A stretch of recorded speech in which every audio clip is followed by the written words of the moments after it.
Muy buenas noches, hermanos. Vamos a mirar el libro de Jueces, capítulo 11 esta noche. Quisiera que leemos los primeros 3 versículos. Jueces, capítulo 11, versículo 1.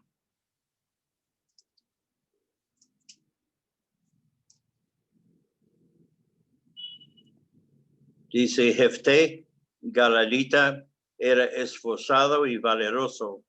Era hijo de una mujer ramera, y el padre de Jefté era Galaad. Pero la mujer de Galaad le dio hijos, los cuales cuando crecieron echaron fuera a Jefté, diciéndole: no heredarás en la casa de nuestro padre, porque eres hijo de otra mujer. Huyó pues Jefté de sus hermanos y habitó en tierra de Tob, y se juntaron con él hombres ociosos, los cuales salían con él. Entonces vemos que el hombre para esta hora fue Jefté. Se describe como Galadita, esforzado y valeroso, hijo de una mujer ramera. Habiendo sido rechazado por sus propios paisanos, sus hermanos, huyó a la tierra de Tob, probablemente en Siria, donde encabezó una banda de malhechores. Es interesante la acusación que echaron contra Jefté, que era hijo de una mujer ramera. Es una expresión que escuchamos aún hoy en día mucho en Colombia, inclusive la madrugada del 25 de diciembre, en una torre aledaño a la nuestra, había un hombre por 2 horas gritaba a alguien en su apartamento: tú eres hija de prostituta, y gritando toda la mañana desde 3:30 hasta 5:30. Entonces así la gente hacen esa expresión: tú eres hijo de una ramera, a una persona que menosprecian. Y inclusive en el tiempo del Señor Jesús, la expresión era: tú eres samaritano. Entonces la gente que fueran rechazados, las personas los llamaban a ellos samaritanos, porque era un pueblo menospreciado. Vamos a ver en versículo 4, dice: aconteció andando el tiempo que los hijos de Amón hicieron guerra contra Israel. Y cuando los hijos de Amón hicieron guerra contra Israel, los ancianos de Galaad fueron a traer a Jefté de la tierra de Tob. Y dijeron a Jefté: ven y serás nuestro jefe para que peleemos contra los hijos de Amón. Jefté respondió a los ancianos de Galaad: no me aborrecisteis vosotros y me echasteis de la casa de mi padre. ¿Por qué pues venís ahora a mí cuando estáis en aflicción? Y los ancianos de Galaad respondieron a Jefté: por esta misma causa volvemos ahora a ti, para que vengas con nosotros y pelees contra los hijos de Amón, y seas caudillo de todos los que moramos en Galaad. Jefté entonces dijo a los ancianos de Galaad: si me hacéis volver para que pelee contra los hijos de Amón, y Jehová los entregare delante de mí, seré yo vuestro caudillo. Y los ancianos de Galaad respondieron a Jefté: Jehová sea testigo entre nosotros, si no hiciéramos como tú dices. Entonces Jefté vino con los ancianos de Galaad, y el pueblo lo eligió por su caudillo, y Jefté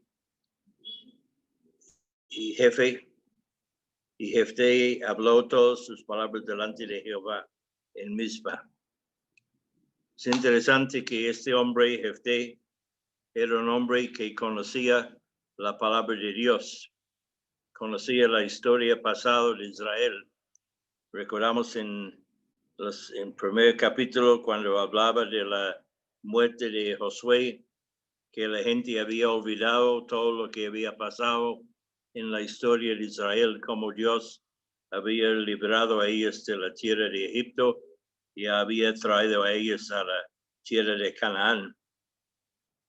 Pero vemos que Jefté, como dice, que era un galadita esforzado y valeroso, y aunque era hijo de una ramera, era un hombre que conocía algo de la palabra de Dios y parece que confiaba en la palabra de Dios, y su nombre está incluido en el libro de Hebreos, capítulo 11, como uno de los hombres de fe. Los ancianos de Galad pidieron a Jefté que dirigiera a los ejércitos de Israel contra los amonitas, prometiendo reconocerlo como su caudillo si derrotará al enemigo. En algunas maneras vemos que Jefté nos recuerda al Señor Jesús. Por su nacimiento fue menospreciado y fue rechazado por sus hermanos. Cuando estuvieron bajo esclavitud, se acordaron de él y le pidieron que fuera su salvador. Al decir que ayudaría a los galaditas, Jefté aceptó ser su salvador, pero además insistió en ser también su Señor. Entonces seguimos con la historia desde versículo 12 del capítulo 11, y dice: envió Jefté mensajeros al rey de los amonitas diciendo: ¿qué tienes tú conmigo que has venido a mí para hacer guerra contra mi tierra? El rey de los amonitas respondió a los mensajeros de Jefté: por cuanto Israel tomó mi tierra cuando subió de Egipto desde Anón hasta Jaboc y el Jordán, ahora pues devuélvelo en paz.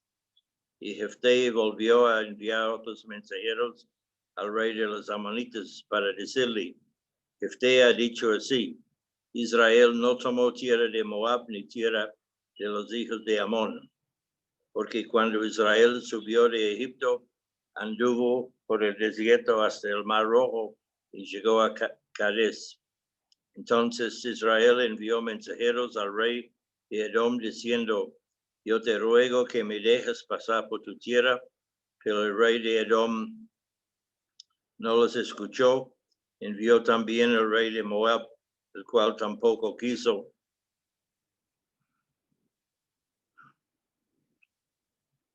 Se quedó por tanto Israel en Cades.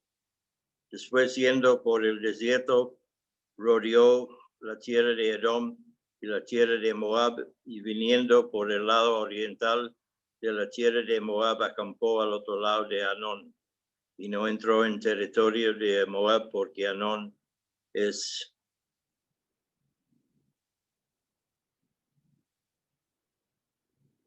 territorio de Moab.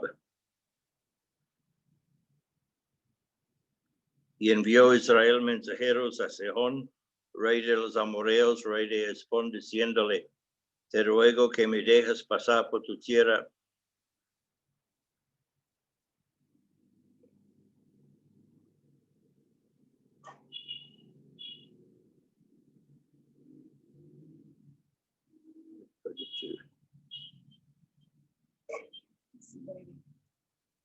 ¿Cuál versículo es? 19.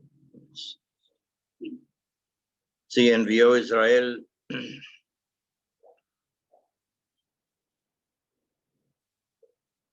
mensajeros a Sehón, rey de los amorreos, rey de Hesbón, diciendo: te ruego que me dejes pasar por tu tierra hasta mi lugar. Mas Sehón no se fió de Israel para darle paso por su territorio, sino que reuniendo Sehón a toda su gente, acampó en Jahaza y peleó contra Israel. Pero Jehová, Dios de Israel, entregó a Sehón a todo su pueblo en mano de Israel, y los derrotó, y se apoderó Israel de toda la tierra de los amorreos que habitaban en aquel país. Se apoderaron también de todo el territorio del amorreo, desde Anón hasta Jaboc, y desde el desierto hasta el Jordán. Así que lo que Jehová Dios de Israel despojaron desposeyó al amorreo delante de su pueblo Israel. ¿Pretendes tú apoderarte de él? Lo que tú hicieres poseer, quemos tu Dios, no lo poseerás tú. Así todo lo que desposeyó Jehová nuestro Dios delante de nosotros, nosotros lo poseeremos. ¿Eres tú ahora mejor en algo que Balac, hijo de Zippor, rey de Moab, tuvo el cuestión contra Israel o hizo guerra contra ellos? Cuando Israel ha estado habitado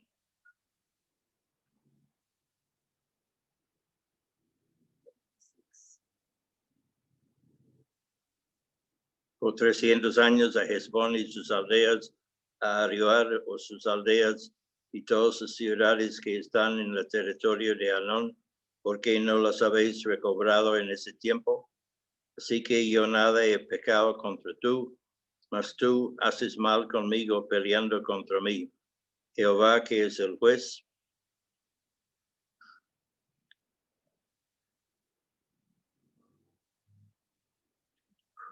juzgue hoy entre los hijos de Israel y los hijos de Amón.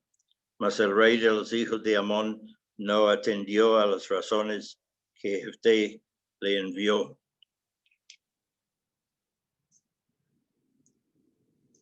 Entonces vemos que el primer paso de Jefté era mandar mensajeros al rey de los amonitas, dándole la oportunidad de explicar su agresión. El rey se quejó de que Israel se había robado tierra suya cuando la nación había marchado de Egipto a Canaán. Y Jefté con toda claridad explicó que este no había sido el caso. El Señor les había instruido a no entremeterse contra los edomitas. En Deuteronomio capítulo 2, versículos 4 y 5, Jehová dijo, manda al pueblo diciendo, pasando vosotros por el territorio de vuestros hermanos, los hijos de Esaú, que habitan en Seir, ellos tendrán miedo de vosotros, mas vosotros guardaos mucho, no os metáis con ellos, porque no os daré de su tierra, ni aun lo que cubre la planta de un pie, porque yo he dado por heredar a Esaú el monte de Seir. Entonces vemos que Dios había dado instrucciones que el pueblo de Esaú no iba a ser ocupado por Israel, sino que tenía que pasar por el lado. Y los moabitas en capítulo 2 de Deuteronomio, versículo 9, dice, Jehová me dijo, no molestes a Moab, ni te empeñes con ellos en guerra, porque no te daré posesión de su tierra, porque yo he dado a Ar por heredar a los hijos de Lot. Es que Moab era uno de los hijos de Lot, por medio de su padre, cuando él estaba borracho. Y los amonitas en Deuteronomio capítulo 2, 19. Y cuando te acerques a los hijos de Amón, no los molestes ni contiendas con ellos, porque no te daré posesión de la tierra de los hijos de Amón, pues a los hijos de Lot le ha dejado por heredar. Y también la otra hija de Lot tenía un hijo por su padre que era Amón. Entonces vemos que Jefté fue un hombre que conocía la historia del pueblo de Israel, aunque muchos en su época no conocían la historia de Israel, había dejado completamente las cosas de Dios, pero este hombre era un hombre valiente y esforzado y un hombre que siempre conocía la palabra del Señor. Y tanto para nosotros hoy en día, donde la gente prohíbe las cosas del Señor, tenemos que ser fuertes en la palabra del Señor y fieles a Dios en su palabra. El otro día recibí un mensaje de un familiar en Australia que nos ha mostrado que hoy en día, si usted habla contra los homosexuales o los lesbianos, si usted hasta ora por una un homosexual en la iglesia, ese es un delito criminal, entonces va a ser juzgado. Entonces un pastor de una iglesia o una persona en una iglesia no puede orar por un homosexual, aun si el homosexual pida oración para que cambie su vida. Entonces es un delito criminal para el Estado, el país en Australia ahora. Entonces, todos siendo parientes distantes de los judíos, así que Israel rodeó la tierra de Edom y la tierra de Moab. Sin embargo, cuando llegaron a la tierra de los amonitos, ya había sido capturado por los amorreos, cuyo rey era Sehón. Israel se apoderó de esa tierra al derrotar a los amorreos. Cuando el rey de Amón se negó a retirar su reclamo sobre la tierra, Jefté se preparó para la guerra.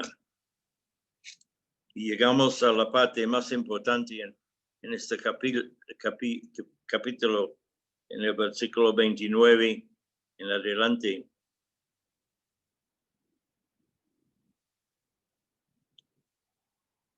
Dice, puso Israel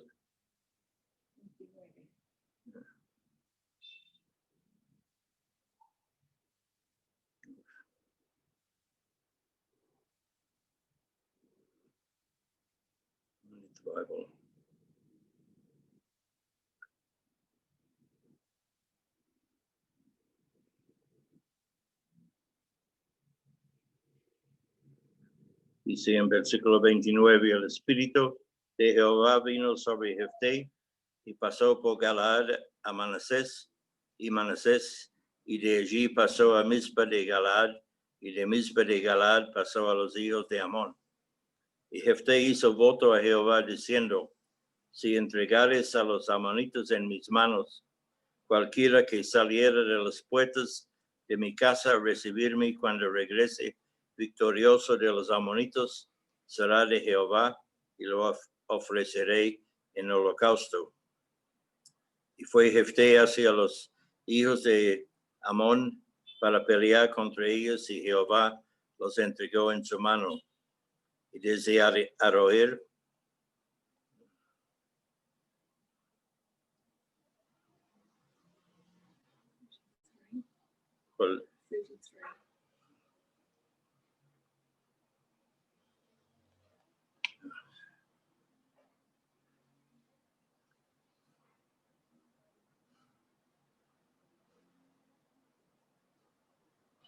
desde Aroer hasta llegar a Minit, 20 ciudades, y hasta la vega de los viñas, los derrotó con muy grande estrago. Así fueron sometidos los amonitas por los hijos de Israel. Entonces volvió Jefté a Mizpa, a su casa, y aquí su hija que salía a recibirle con panderos y danzas, y ella era sola, su hija única, no tenía fuera de ella hijo ni hija. Y cuando él la vio, rompió sus vestidos, diciendo, ay, hija mía, en verdad me has abatido, y tú mismo has venido a ser causa de mi dolor, porque le he dado palabra a Jehová, y no podré retractarme. Y entonces le respondió, Padre mío, si le has dado palabra a Jehová, haz de mí conforme a lo que prometiste, ya que Jehová ha hecho venganza en tus enemigos, los hijos de Amón. Y volvió a decir a su padre, concédame esto, dejadme por 2 meses que vaya y descienda por los montes y llore mi virginidad yo y mis compañeros. Él entonces dijo, ve, y le dejó por 2 meses. Y ella fue con sus compañeros y lloró su virginidad por los montes. Pasados los 2 meses volvió a su padre, quien hizo de ella conforme al voto que había hecho, y ella nunca conoció varón. Se hizo costumbre en Israel que de año en año fueran las doncellas de Israel a endechar a la hija de Jefté Galadita 4 días en el año. Esta es la parte más interesante de este capítulo, del voto que hizo Jefté. Antes de salir a la batalla, Jefté hizo un voto imprudente al Señor. Dijo que ofrecería a cualquiera que saliera primero de las puertas a recibir si volviera victoriosa. Jehová le dio la victoria sobre los amonitas y al regresar a su casa salió primeramente su hija para darle la bienvenida. Por lo tanto, Jefté la ofreció al Señor. La cuestión es cómo la ofreció. Hay considerable desacuerdo en cuanto a lo que Jefté hizo realmente con su hija. Un punto de vista dice que la mató y la ofreció al Señor como holocausto. Este es tal vez el significado más obvio del texto, aunque la idea de un sacrificio humano es repugnante y nunca fue aprobado por Dios. Solamente se sacrificaban animales, los humanos fueron dedicados y luego redimidos con dinero, que vemos en Éxodo capítulo 13 y Levíticos 27. El otro punto de vista común, según los rabinos antiguos, es que Jefté dio a su hijo para ser virgen perpetua en el servicio de Jehová. Los que mantienen ese punto de vista declaran que el voto de Jefté era que cualquiera que vinieran de las puertas de su casa será de Jehová o lo ofreciera en sacrificio, en holocausto.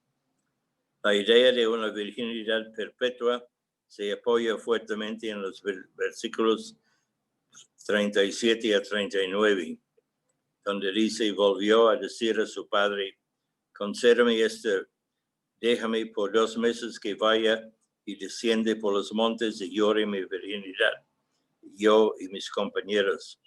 Él entonces dijo, ve, y la dejó por 2 meses, y ella fue con sus compañeros y lloró su virginidad por los montes.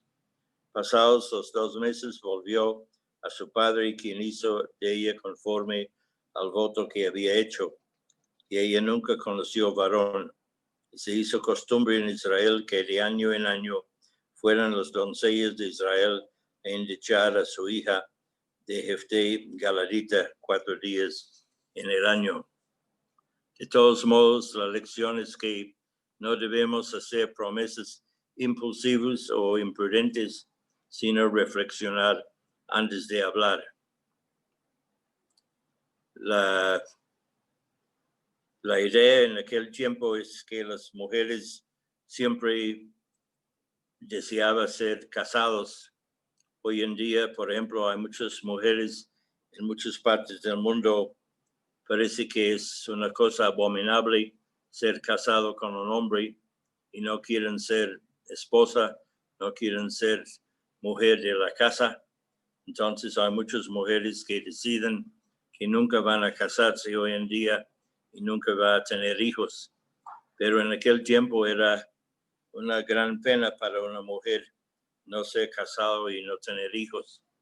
Entonces esta muchacha fue dedicada a la obra del Señor, al trabajo del Señor, y ella no se casó durante ese tiempo, pero nunca fue sacrificado porque Dios nunca aceptaría un sacrificio así. Yo quisiera relacionar esa promesa imprudente con unos versículos en el Nuevo Testamento que habla de la imposición de las manos a un nuevo obrero. Y quiero que leemos en Hechos capítulo 13 los primeros 3 versículos. Hechos capítulo 13, versículo 1. Dice que había entonces en la iglesia que estaba en Antioquía profetas y maestros: Bernabé, Simón, el que se llamaba Níger, Lucio de Cirene, Manaén, el que se había criado junto con Herodes el tetrarca, y Saulo. Ministrando estos al Señor y ayunando, dijo el Espíritu Santo: apartadme a Bernabé y a Saulo para la obra a que los he llamado. Entonces, habiendo ayunado, y orado les impusieran las manos y los despidieran. En versículo 1 vemos que había formado una iglesia en Antioquía y en vez de tener un hombre designado como su ministro o pastor, esta asamblea tenía una pluralidad de dones. De manera específica había al menos 5 profetas y maestros. Como se ha mencionado, ya un profeta era un hombre especialmente dotado por el Espíritu Santo para recibir revelaciones directas de Dios y para predicarlos a otros. En un sentido muy real, los profetas eran portavoces de Dios y podían a menudo predecir acontecimientos venideros. Los maestros eran hombres a los que el Espíritu Santo había dado la capacidad de exponer o explicar la palabra de Dios a los otros de una manera sencilla y comprensible. Los nombres de los profetas y maestros se dan como sigue: Bernabé. Ya nos ha sido presentado este espléndido siervo de Cristo y fiel colaborador de Pablo. Aquí es mencionado en primer lugar, quizás porque era más antigua en la fe o en el servicio a Cristo. También tenemos Simón, el que se llama Níger. Por este nombre consideramos que era judío de nacimiento, quizás de una comunidad judía africana, o quizá adoptó el nombre Níger, que es negro, por conveniencia en su obra con los gentiles. Naturalmente es posible que fuese negro, como lo sugiere el nombre. No se sabe nada más de él. También menciona Lucio de Cirene. Él era probablemente uno de los hombres de Cirene que llegaron primeros de Antioquía predicando al Señor Jesús. También hay Manaén, el mismo nombre que es Menahem del Antiguo Testamento. Es mencionado como criado junto con Herodes el tetrarca. Es interesante ver que uno que había vivido con una relación tan estrecha con el malvado Herodes Antipas había llegado a ser uno de los primeros convertidos a la fe cristiana. El título de tetrarca indica que Herodes gobernó sobre la cuarta parte del reino de su padre. Y el último Saulo, aunque se menciona en último término en esta lista, Saulo llegaría a ser una encarnación viviente de la verdad de que los postreros serán primeros. Esos profetas maestros se habían reunido para un tiempo de oración y ayuno, probablemente con toda la iglesia. Por el contexto parece claro que la expresión ministraba al Señor significa que pasaban tiempo en oración e intercesión. Al ayunar se negaban a las legítimas demandas del cuerpo para darse más de lleno a ejercicios espirituales. ¿Por qué se habían reunido para orar? El relato no indica que fuese una reunión de oración para toda la noche, pero desde luego parece que era más serio y prolongada que la usual reunión de oración de hoy en día. Mientras ellos oraban, el Espíritu Santo los instruyó de manera concreta para que apartasen a Bernabé y a Saulo para la obra específica que él tenía en mente. Esto incidentalmente es una prueba muy clara de la personalidad del Espíritu Santo. Si él no fuese más que una influencia, sería inconcebible que se emplease un lenguaje así. ¿Cómo comunicó el Espíritu Santo este mensaje a los profetas y maestros?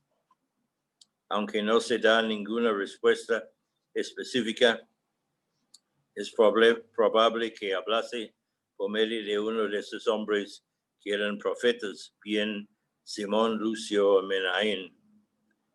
Bernabé se menciona en primer lugar aquí y luego Saulo, pero cuando volvieron a Antioquía, el orden ya quedó invertido. Este versículo es de una importancia práctica enorme en enfatizar el papel del Espíritu Santo en la conducción de la iglesia primitiva y la sensibilidad de los discípulos ante su conducción. Después que el Espíritu Santo hubiese revelado así su voluntad, los hombres siguieron ayunando y orando. Luego los tres, Simón, Lucio y Manaén, les impusieron las manos y los despidieron.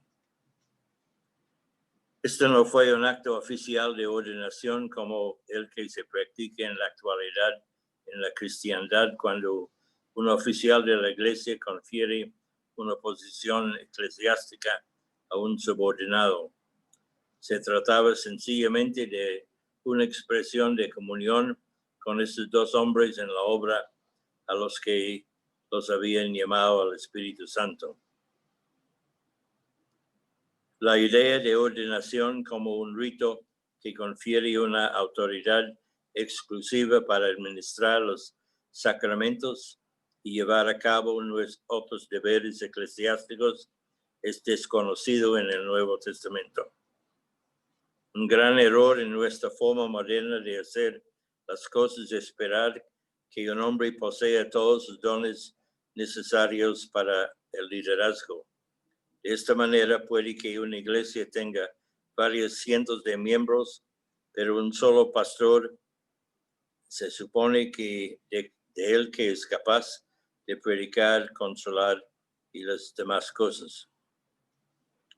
En Romanos capítulo 12, versículos 6 a 8, tenemos los 8 dones mencionados en nuestro texto.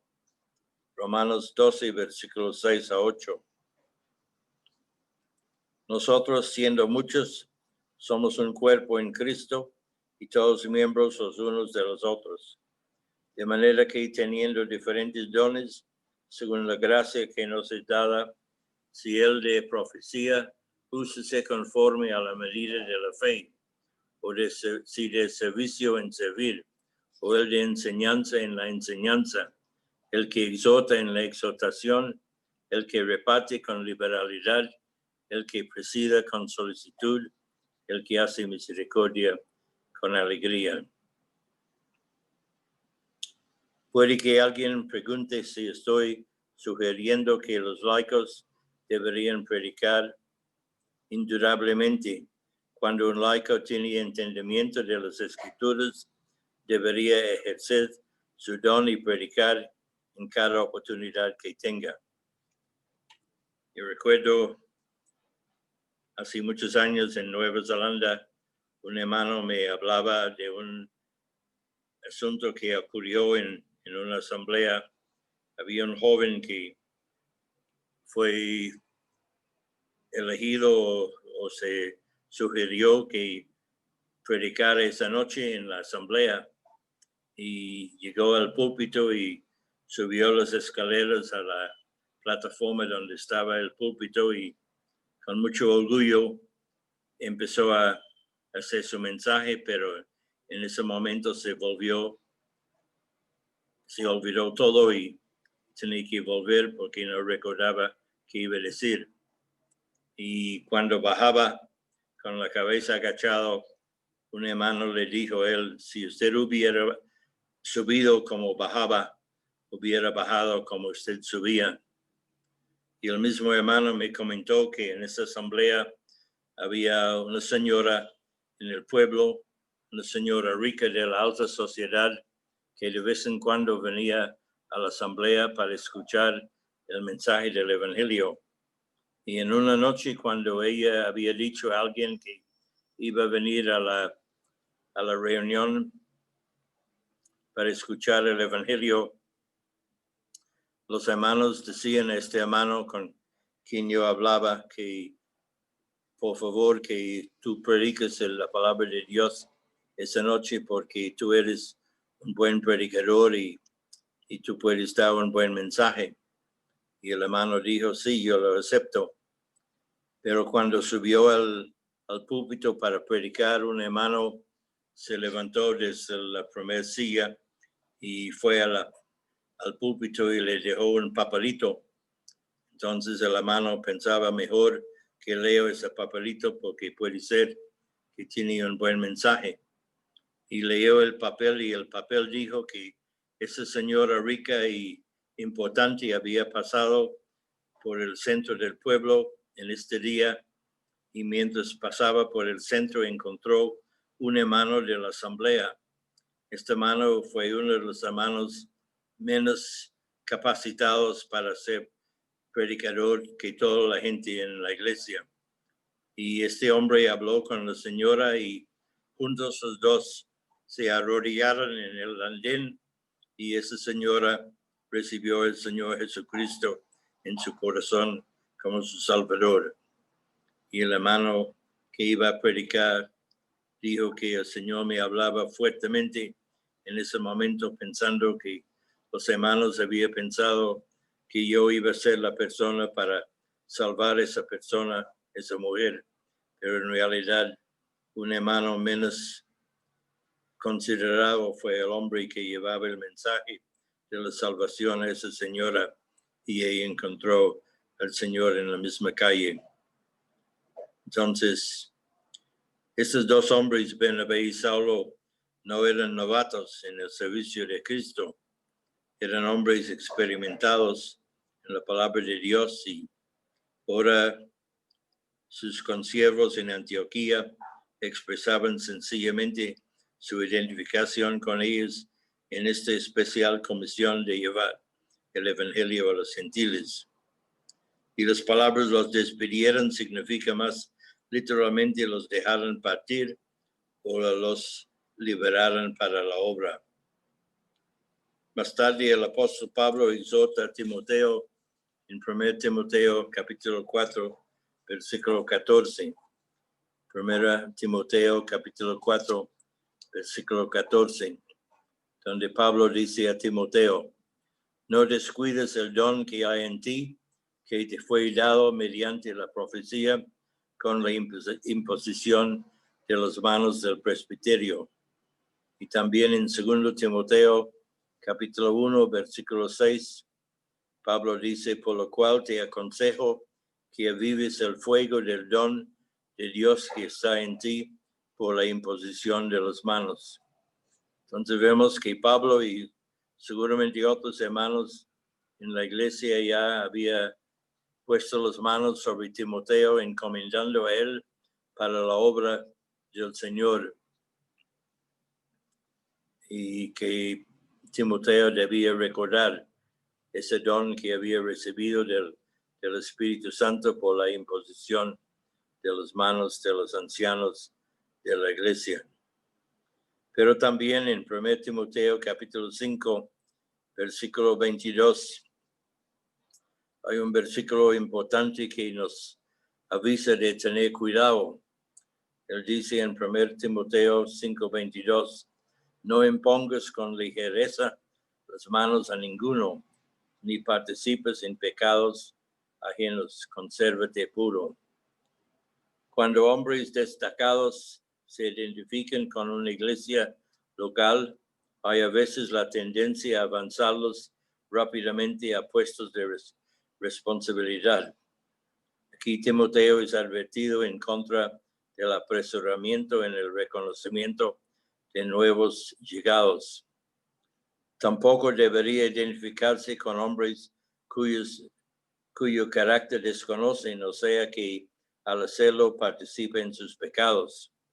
No solo debe mantenerse puro él personalmente, sino también en el sentido de no participar en los pecados de otros. Yo recuerdo que en años pasados, aquí en Colombia, hemos tenido casos en asambleas colombianas donde jóvenes que han sido nombrados como ancianos, pero se han fracasado por su orgullo. Entonces, debemos aprender esas lecciones. Es como haciendo promesas al Señor sin pensar seriamente en lo que estamos haciendo. Hay la tentación para una asamblea nombrar un anciano para hacer el trabajo que cada miembro de la asamblea debe hacer.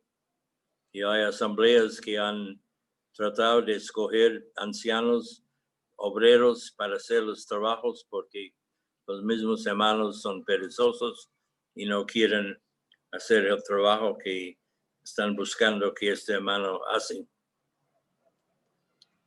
La palabra de Dios es completo en todo sentido y sabemos que la palabra de Dios nos da instrucción para todo y hay requisitos para ser un anciano, un obrero en la asamblea.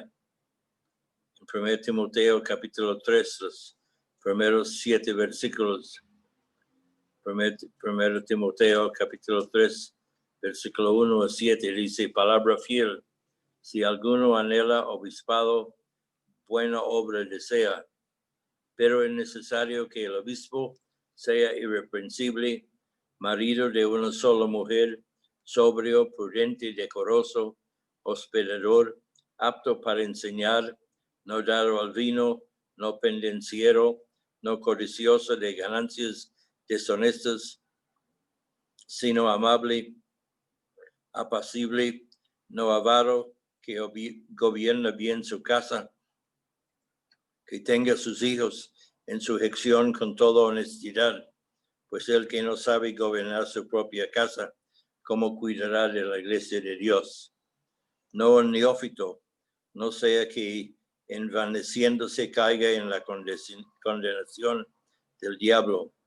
También es necesario que tenga buena testimonio de los de afuera para que no caiga en descrédito y el lazo del diablo.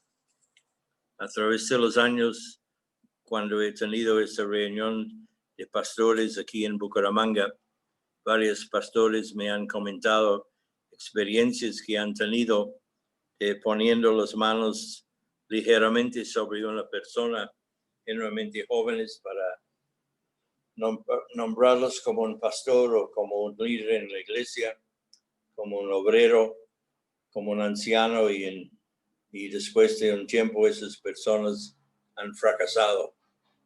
Como dice aquí, no un neófito, no sea que envaneciéndose caiga en la condenación del diablo. Y la iglesia tristemente ha tenido muchas personas que han sido nombrados para trabajar en la iglesia, pero han fracasado.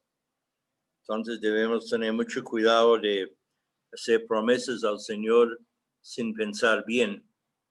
Moisés también fracasó en sus palabras cuando tenía que hablar a la roca y pegó la roca porque estaba furiosa con la gente y por desobedecer a Dios. Así no podía entrar en la tierra de prometido, en la tierra de Canaán.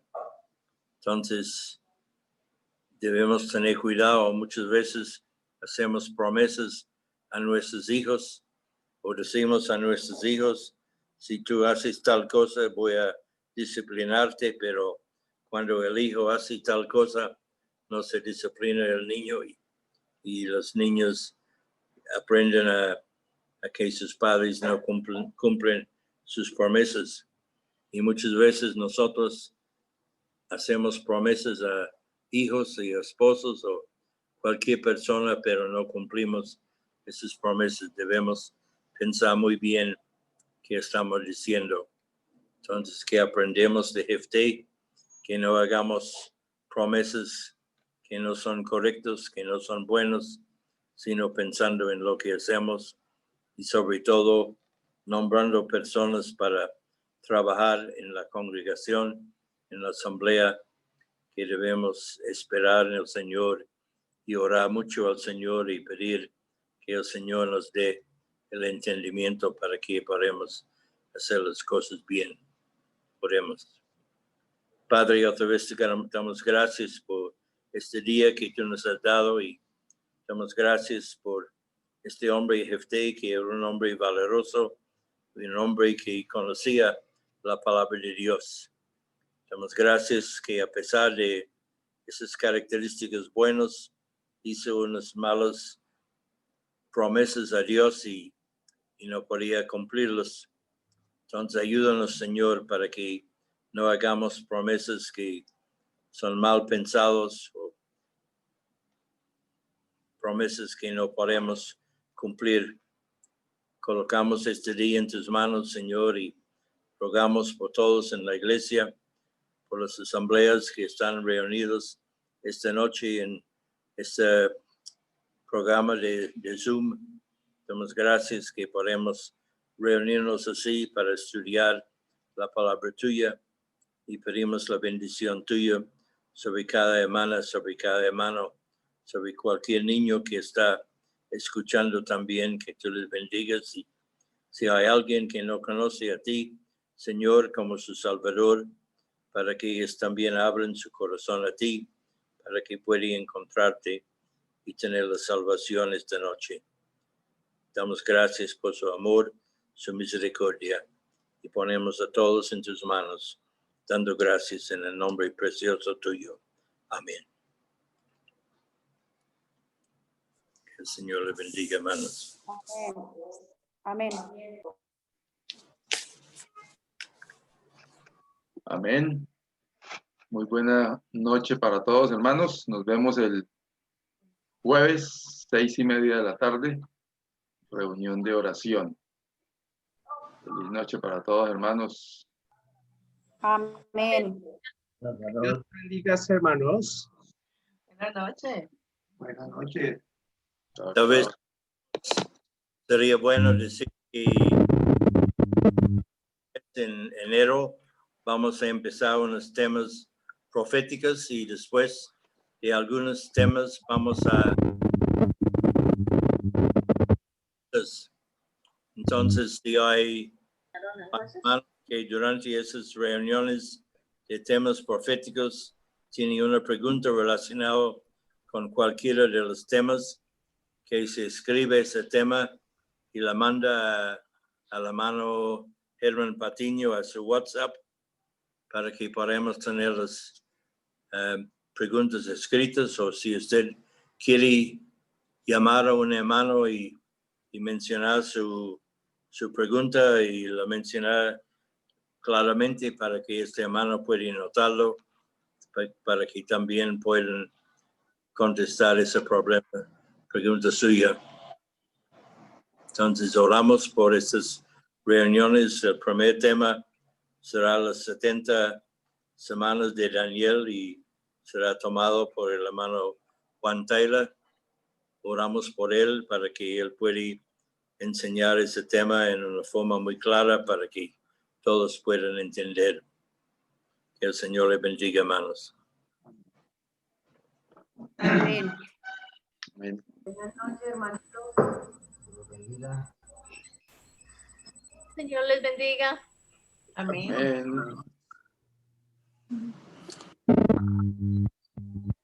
Dios me la bendiga.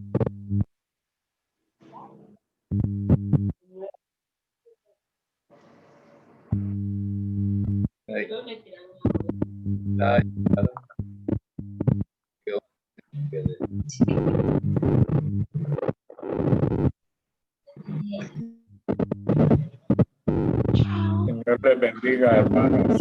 Amén. Buenas noches para todos. Chao, chao. Buenas noches para todos.